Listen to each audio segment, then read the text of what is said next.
You ask Tiger to calculate. This deals with finding the midpoint between 2 points. The midpoint between the 2 points is -7, -20.5. Let's solve it step by step.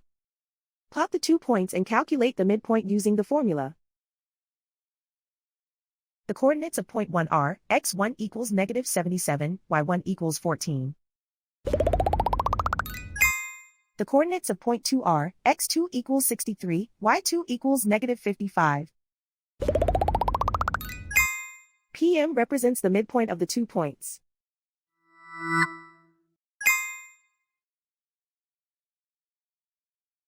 Use the x values in the midpoint formula to find the midpoints x. x1 equals -77. x2 equals 63.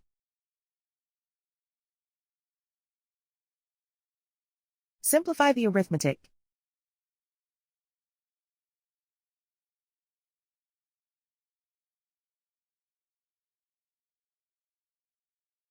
Use the y values in the midpoint formula to find the midpoints y. y1 equals 14.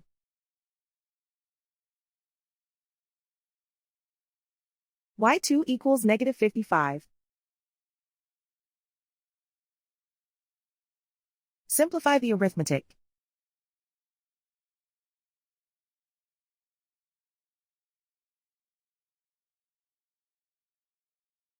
And so, the midpoint is -7, -20.5.